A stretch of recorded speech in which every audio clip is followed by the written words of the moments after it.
नमस्कार सभी विद्यार्थियों एवं मेरे प्यारे दर्शकों। आज हम कॉमर्स वाणिज्य के चौथे खंड जिसका नाम है अर्थशास्त्र के बारे में आज जानते हैं। अर्थशास्त्र, ठीक है।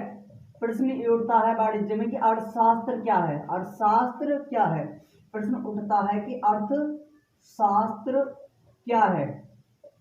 ठीक,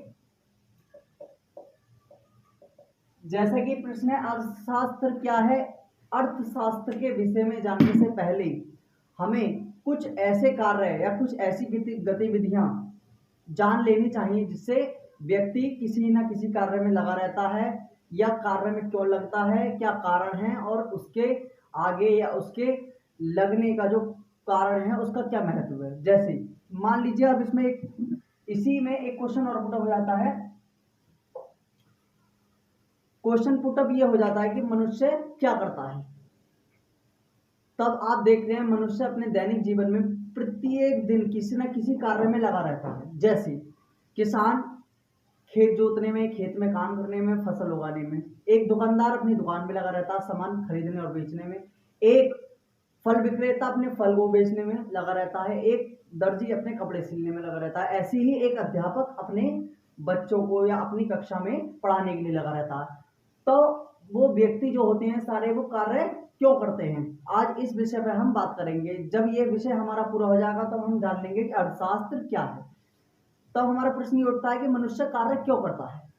तो आपको मैं बताने चाहता हूं कि मनुष्य कार्य धन प्राप्ति के लिए ही करता है, ताकि उसके किसी भी प्रकार से जिसका वो जरिया है, जिस जरिए से वो काम कर रहा है, किसी व्यक्ति का जो पेशा है उस पेशे को वो करे, और उस पेशे को करने के बाद उसे रोजगार प्राप्त हो, और रोजगार प्राप्त होने के बाद उसे क्या होगा, उसे अपना आय इनकम मिलती रहेगी।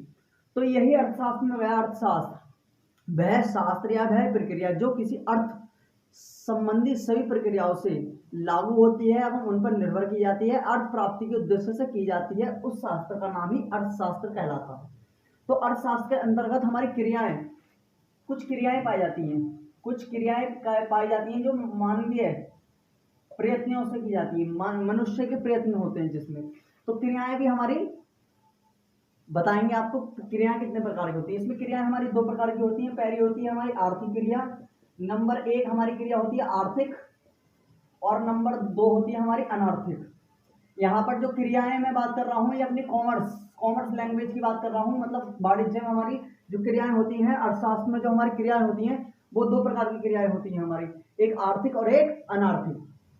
आर्थिक क्रिया वो होती है जिसमें मनुष्य क्या करता है, मनुष्य पैसा कमाता है। मतलब इस क्रिया के अंतर्गत मनुष्य का संबंध केवल धन से होता है, धन प्राप्ति के उद्देश्य से यह क्रिया की जाती है जिसको आर्थिक क्रिया कहती है।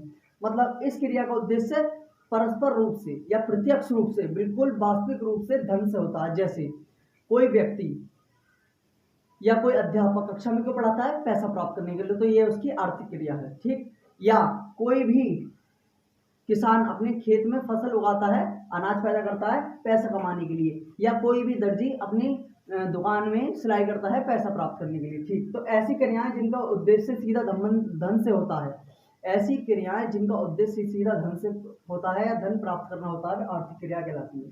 अनार्थिक क्रिया क्या है, अनार्थिक क्रिया वो क्रिया होती है हमारी जिनका उद्देश्य धन कमाना नहीं होता, ये केवल एक परोपकार, देश हित या मानवीय दृष्टि, मानवीय भावना को ध्यान में रखकर की जाती है। जैसे कौन कौन सी क्रिया हमारी ऐसी होती हैं जो अनार्थिक क्रिया होती है, जैसे माता पिता की सेवा करना, पूजा पाठ करना, ठीक, मनोरंजन के लिए फुटबॉल खेलना, मनोरंजन के लिए क्रिकेट खेलना। मतलब ऐसी प्रक्रियाएं जिनका उद्देश्य धन से नहीं होता है, केवल पारस्परिक सहायता या पारस्परिक हित या परोपकार या किसी मानवीय प्रवृत्ति को बढ़ाने के लिए किया जाता है, वे अनार्थिक क्रिया कह जाती हैं। अनार्थिक का मतलब जिनका धन से किसी प्रकार का कोई संबंध नहीं होता।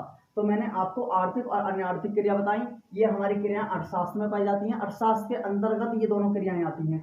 आर्थिक क्रियाओं से मनुष्य को पैसा प्राप्त होता है, अनार्थिक क्रियाओं से मनुष्य को पैसा प्राप्त नहीं होता। तो आज का टॉपिक में हमारे बस इतना ही। अब मैं आज के इस क्लास के बाद मैं आपको अर्थशास्त्र के अन्य विभाग जो हैं उनके बारे में बताऊंगा। धन्यवाद।